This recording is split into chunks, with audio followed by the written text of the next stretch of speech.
Blog Talk Radio. Welcome to Waves of Healing. We are dedicated to communicate to you and provide you with information of being aware and keep open mind to alternative ways of healing, whether it's physical, emotional, or spiritual. I'm your host, Leah Yekutiel, coming to you live from Los Angeles, California, every Tuesday at 3 p.m. Pacific Time. I'm a reconnective healing practitioner, a breast cancer victor, not victim, and the author of the book, Making the Breast of It. In order to learn more about my book and me, please visit my website at www.ilovemybreastcancer.com. All in one word, ilovemybreastcancer.com. And while you are visiting my website, please purchase my book and give a gift of love you love who went through breast cancer, where they can learn how to reclaim their femininity back after breast cancer, how to rebuild their self-confidence living with breast cancer, and how to accept their new image and love it, and realize that sexuality exudes from inside out and not from outside in. And the most important thing, through the many exercises in the book, they will learn how to connect with the spiritual aspect of life, where they realize that we women are not only our body, neither we are only our breasts in order to be functional, viable, sexual beings. And this is so, so important to a lot of us to learn that as men and as women, so we can communicate with each other. And while you are visiting my website, you have the option to download for free 25 breast health tips. And if you apply them to your daily life, few of them in your daily life, you'll be surprised how many diseases, how many cancers, and how many breast cancers we can prevent, because my show is all about prevention. Because doctors are there, so we'll be sick, we'll go and visit them, so they'll keep being in business. Unless we are vigilant about our health, nobody else can help us. Doctors can diagnose us, sometimes misdiagnose us, but the responsibility is on us to take care of our health. With that said, I want to tell you who is my guest today. And he's a doctor, and he is a wonderful, wonderful doctor who dares to stand in front of big Monsanto, big GMOs companies and speak up about GMO. So let me tell you, many of you, I'm sure you know about Dr. Michael Wald. But for those people who are not that familiar with Dr. Wald, let me tell you a little bit about him. And I'm so privileged to have him live with us today. So Dr. Michael Wald is a clinician, author, television personality, inventor, athlete, and father. And in addition to that, he is also known as Blood Detective. He is the director of nutritional services at Integrated Medicine of Mount Cisco located in Westchester, New York. He has appeared on ABC World News Tonight with Diane Sawyer, Channel 11 PIX, Channel 12 News, CNN, the Food Network, and other media outlets. Dr. Wald earned the name Blood Detective for his reputation to find problems that are often missed by other doctors.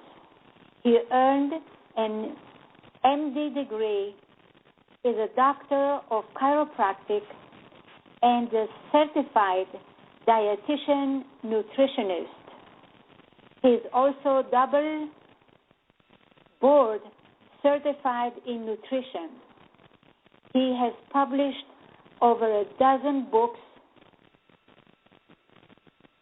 and Franken Foods, which we are going to be talking about today, which concerns genetically modified foods. Controversies, lies, and your health, and gluten and holic. How to live gluten-free, and the Blood Detective's longevity secrets.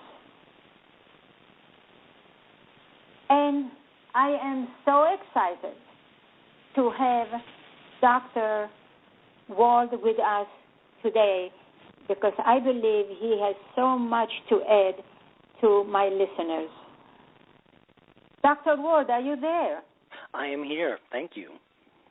Well, I am so excited that you accepted my invitation to be a guest on my radio show. Well, it's my pleasure. And dared to write the book, Franken Foods. And I would like you to tell the listeners why you choose Franken Foods as the title of your book about GMOs. I'm happy to start with that, and I think it's a very good point you bring up. Quite a bit of thought went into mind for the title of this book, and I think most of us remember the book Frankenstein, written by Mary Shelley, about a budding young scientist named Frankenstein. And the premise of that whole Frankenstein story was that Dr. Frankenstein wanted to create the most perfect, most exquisite human being that had ever existed. Instead, though, young Frankenstein created an awful monster.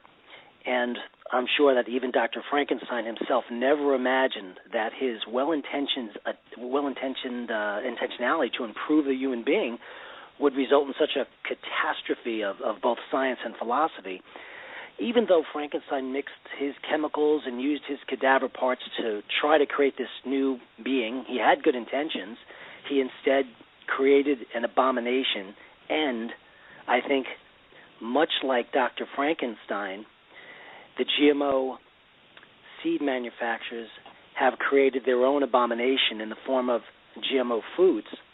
So I chose the term Frankenfoods to describe GMOs, which are genetically modified organisms or genetically modified foods, to emphasize the Frankensteinian-like effects that I believe GMO foods are inflicting currently on our health, on our society, really our planet as a whole. So, although Dr. Frankenstein had perhaps a noble but misguided purpose when he conceived of creating this perfect human being, I'll give the pro-GMO people the benefit of the doubt by saying that maybe they started with good intentions, but sadly I think we are all currently suffering from a health crisis that has yet to be really brought to the surface. So Frankenfoods represents what can happen when, or really what I believe is what already happening, when mankind attempts to reinvent the blade of grass. Nature in all its brilliance offers wondrous beauties that we all know we take for granted, from the oceans and the skies and the rivers and the lakes and the animals and foods, all of these things that sustain us. But contrary to the GMO geneticist claims, GMOs are not natural. We can never reinvent the blade of grass, and whenever we try to, I find in my holistic endeavors as a holistic practitioner that we make huge, huge mistakes. So, in short, that is where the term Frankenfood came to my mind when describing what I feel is the big experiment, GMO consumption by the population. So it's experiment on us humans, right? Correct. It's experimental in the sense that we've been consuming genetically modified foods or GMOs for about approximately 15 years without most of us knowing about it. And it was said by a prominent GMO proponent that if GMOs were dangerous, we'd all be dropping like flies, is what he said. And my response to that, which I discussed on my Fox News interview fairly recently, which is on my website, is that we are dropping like flies. Exactly. Why wouldn't we consider that the increased incidence and severity of the disease that we're all experiencing today may have something to do with what we're eating, and we just never considered GMOs because most of us had no idea, and most of the population still has no idea whatsoever of what genetically modified foods are, not to mention their potentially ill health effects. Wonderfully said. So in order to clear it up for the listeners, who is Monsanto and what is this seed called GMO? Well, Monsanto, for those of your listeners who don't know, is an American multinational agricultural biotech corporation, and they're headquartered in Missouri. And they were founded in the early 1900s, about 1901, and they were a major manufacturer of plastics and polystyrene and other synthetic fibers. And they came up with some very important breakthroughs early on, such as LEDs, but also some very controversial, very damaging chemicals such as DDT and PCBs and Agent Orange. Virtually all of us have heard about the horrific health effects of these chemicals that are in our environment, that are in every single human being's body, the residues of DDT and PCBs, for example, every breast tissue, for example. They are known carcinogens at the right concentration. But my point is this: Monsanto started out in that area manufacturing these biochemicals, and then later became a seed manufacturer. And historically, the company is not known for its transparency or its honesty regarding the dangers of DDTs and PCBs and Agent Orange. And here we are, expected to believe and simply accept that there are no adverse health effects by human beings consuming foods produced from genetically modified seeds, of which Monsanto is currently the largest manufacturer of GMO seeds. So that's who Monsanto is. GMO seeds in the lab, right? Yes. So genetically modified seeds are exactly what they say, seeds that have been altered artificially to produce desired effects, and also will tend to cause untoward effects or unpredictable effects that have people like myself quite concerned about, which affect and impact all of our health, perhaps the health of future generations directly, and the environment as a whole, and all the creatures and ecology of the planet. Yeah. and so there are still people who are pro-GMOs, and they still talk that it's good because otherwise there is no enough food in the world to feed as the population increases. What do you say to that? Well, that's a really good point, because on the one hand, who wouldn't think, let's say on the surface, that if we could produce genetically modified seeds that then can produce foods that are more resistant to environmental forces like bad weather, wouldn't that be a good thing for feeding the planet? There's a couple of presumptions here. Number one, there are a number of hunger organizations that have determined overall that currently, right now, there is enough food. There's about 4.5 pounds of food for every single person on this planet. Widespread hunger, therefore, is not caused by an insufficient food production in the first place. And that is a major tenet of Monsanto and other seed manufacturers claiming they're trying to solve the world's hunger problems. Who wouldn't want to do that, except that's not what is really, I believe, the truth. Widespread hunger is caused by poverty and inequality. And there are a number of reports that have shown that genetically modified crops actually increase what's known as food insecurity, which leads to even more hungry people. Genetically modified crops fail to deliver on many of the claimed benefits. For example, genetically modified soy yields, that means the crop productions, have not increased with genetic modification. They have actually decreased between 5 and 10%. Wow. Also, yes, that's a fact. Also, genetically modified crops have not reduced the need for herbicides and pesticides as was claimed by Monsanto. In fact, an early study by the USDA suggested that the average acre of what's known as Roundup Ready corn required 30% more herbicide than non-GMO corn. So a lot of the presuppositions that are put out there are simply untrue.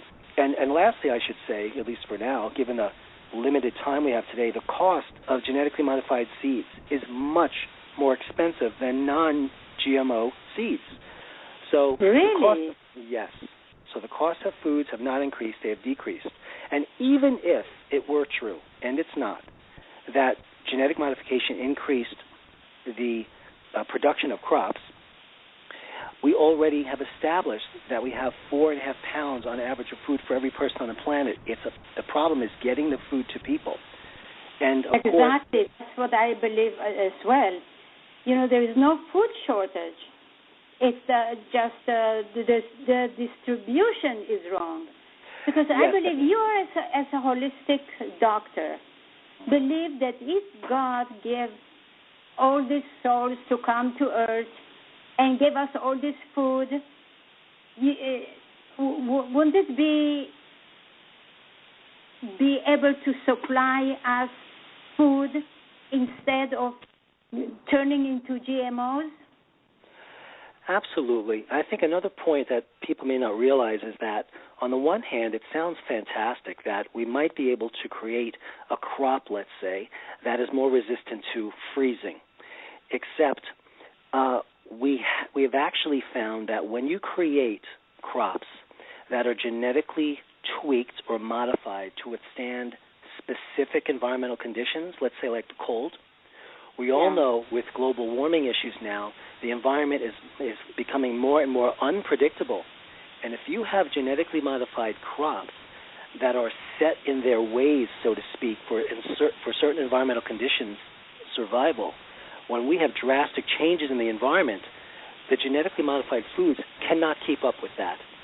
So this is creating quite a lot of issues, not to mention the nutritional deficiency of the genetically modified foods. Monsanto has claimed that genetically modified foods have what's known as nutritional equivalence, which basically means a genetically modified food has the same nutrition as a non-genetically modified food. But once again, that is untrue. We know, for example, that genetically modified corn has what's called 14 parts per million of calcium, but non-GMO corn has 6,130 parts per million of calcium, quite a bit of difference. Said another way, GM corn has far less calcium than non-GM corn. Also, genetically modified corn has just 2 parts per million of magnesium, but non-GMO has 113 parts per million. You know, we also know that genetically modified foods are almost completely void of very essential health compounds in naturally occurring in these plants, known as phyto compounds or plant compounds. We know them to be anti-cancer. They fight cardiovascular disease, autoimmune disease, and they're not found in GM foods nearly to the extent they're found in non-GMO foods. So we have all of these misconceptions and information out there that people are drawing upon to make decisions. And my book, Frankenfoods, Controversies, Lies, and Your Health, very simply in a question and answer format, looks and examines at these issues and simply distinguishes the truth so people can have a choice and make their own informed decisions. Absolutely.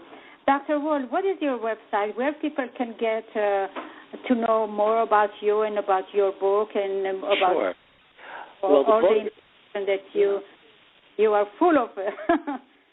Okay, what is full your of information.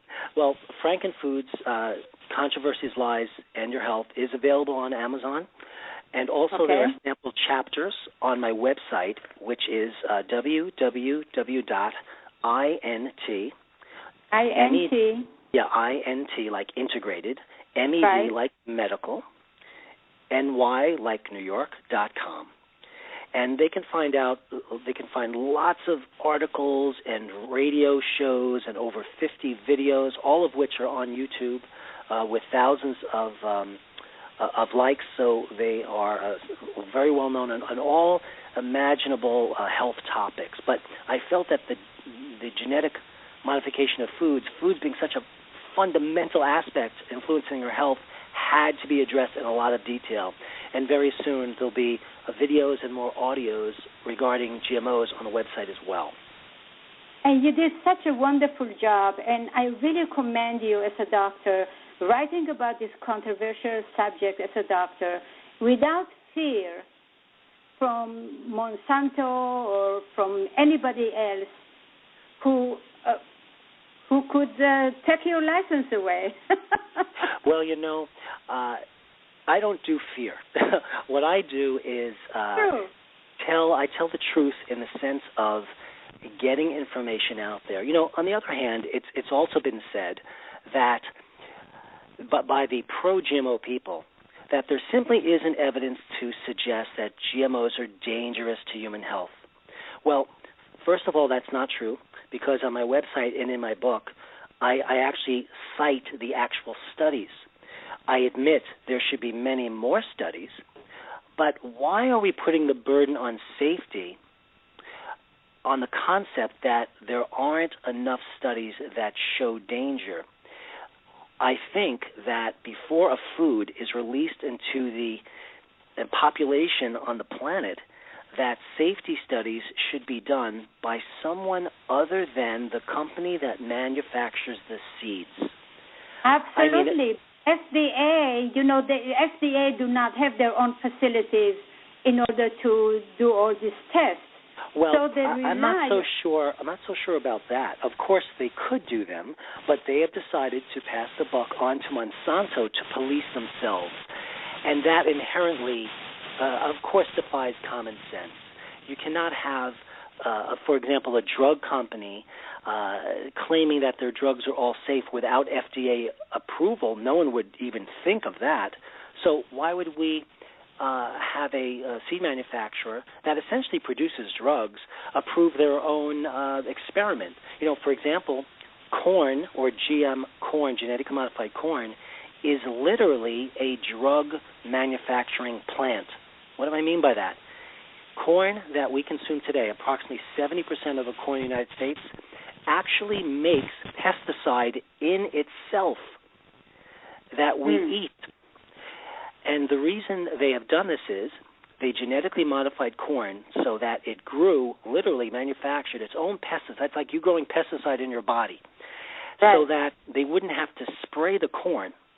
But they claimed that the pesticide produced in the corn, the Bt toxin as it's called, is not toxic to humans, except there have been just a couple of studies that suggest that there may very well be toxicity. And this flies in the face of claims by seed manufacturers, possibly like Monsanto, who say it's perfectly safe. If I had a nickel For every time in my 25-year career, I have heard from the powers that be that this or the next thing is safe, and then it turned out 10 and 15 and 25 years later not to be. I would be retired and rich. I know. How can we expect? I mean, if it wasn't so tragic, it might be laughable, except this is real. I even discuss in my book about the fact that studies have been done on pregnant versus non-pregnant women, the pregnant and on the blood, and also the blood of the fetus, and they have found toxins produced in the genetically modified foods in the blood, in the cord blood, in the fetal blood, in the pregnant woman's blood, even with claims that this couldn't be. And it affects fertility. Genetically modified foods can potentially cause, in my opinion, various cancers like leukemia, can cause various autoimmune disease or contribute to them. There are many diseases, you name it, including gastrointestinal conditions like inflammatory bowel disease, like Crohn's disease, ulcerative colitis. I mean, many of these diseases have been going up and up and up in incidence over the last decade or so, coincidentally around the time that genetic modification was introduced. So we cannot rule it out, and unless proper study is done, we can't. But, you brought up a very important point earlier in your show. You were talking about, or you alluded to, doctors. The point I want to make is that when people get sick, unless there is an outbreak of something that is quite obvious, food poisoning, or something that is very, very noticeable from practitioner to practitioner or from hospital to hospital, that's easy to see. What's not so easy to see is various diseases that we're all familiar with that creep up on all of us in a certain frequency. And unless that frequency is clearly more in a very, very short period of time, because human beings are pretty much only good at seeing the obvious in front of them sometimes, we have missed the possibility that the introduction of genetically modified foods over the last 10 or 15 years may, again, have contributed to the levels of disease we see today across the board. Remember, we are not what we eat. We are what we absorb from what we eat, and in the case of genetic modification of foods, I believe we become the consequences of frankenfoods. Now, doctors, by the way. Let me ask you a question. And I was reading in your book, and something really disturbed me. You said you are totally against GMOs and Monsanto, but again, you mentioned something in your book that said that even doctors, the medical establishment, would not recognize the diseases that GMOs can cause. Because of what? Well, number one, think of your experience at the doctor's office. You have a very well-intentioned physician there who wants to help in the best way that they can, and they know about as much about GMOs as any other average individual. But unlike the average person, physicians, with all due respect to them, they're used to accepting what the major powers that be tell them. If the FDA says this is true, they adapt it. If the AMA or the American Medical Association says something's true, they tend to just adapt that way of thinking without actually thinking themselves. So unless your physician is a particularly conscientious person who is health-minded and looks into this, they will not have a qualified opinion as to whether or not GMOs are good, bad, or indifferent. So if you were to question your physicians now, my guess is that if you said something like, well, what is your opinion about GMOs? They might look at you and say, what's a GMO? That's one response, believe it or not. Try this. I know. Another is, well, it's controversial, and let's get on with our conversation, and they'll end that. Because doctors don't like to be caught speaking about things they do not know. This is a big area. When I first heard about GMOs and I heard about these claims, even I said, this cannot be true. It just cannot be true. Yeah. But I looked at the science. There is Dr. more Wald, than enough. We have 25 seconds to go on, and I would like you to mention your website again so people can go and visit and Sure. I really appreciate your time. And I'll have to contact you for another interview because this. Okay? What is your website again, please? So the website is www.intmedny.com, and the number is 914-242-8844. Okay, thank you so much. I really appreciate your time. And now we are not online. We are not on the air any longer because that's what I wanted you to mention it before we stopped. Okay, great.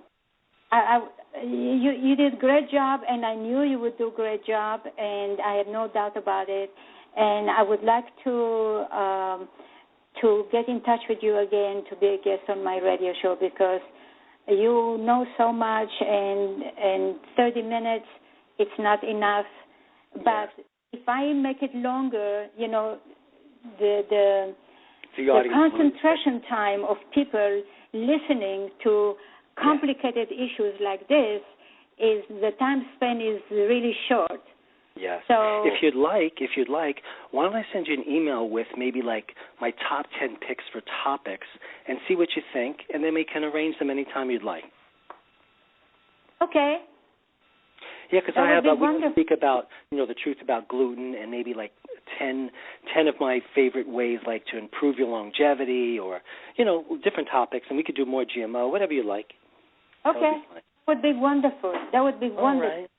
Because I know you know a lot, and you know that I know you through Dr. Craig Oster? Yes, Oster, yes. Mm-hmm. I remember. Very good.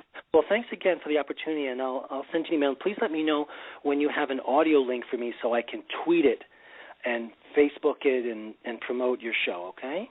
Well, I gave you this information in my email. Okay, so your first email had the link where the audio would be? Yes. Okay. Please don't sound too surprised. I get over 500 emails a day, and sometimes I have to read them very quickly, and I may miss some details like you wanting questions from me, and I didn't see that. So I'll go back in your email, and I'll find the audio. When do you think that would be actually ready? Is it ready now? Is it immediate? Yeah, it's going to be ready. I can give you the link. I'll send you the link again so you can post it everywhere. Fantastic. Okay, I'm going to email it to you. Okay, great. And you can post. I'm going on my book tour, you know, nationally too for GMOs, so I'll make sure to put your link in all of my materials. That would be wonderful. Okay. Because this is so important to all of us. And you know, you spoke about something. Why are people more sick than before? Mm-hmm. Yeah. Why are people dying from all these medications? Right. I mean, you know, I know it, you know it, but the general population don't know it. You are right, which is why we need shows like yours, right? Yeah. All right, okay, I'm going to send you the link again, and I want to tell you that every time that I send you email, you answered me immediately, and I really appreciate that. I'm very much on top of things, so you can expect that from me. Because I know how busy you are. I've watched all your videos, and I know. Oh, so that's why I had to send it back to you again to make sure that you received it. And I'm going to send you right now. I'm going to send you the link, and you can post it everywhere. By the time they would on it, it's going to be on. Great. Thank you so much, and I'll talk to you soon. Okay, wonderful.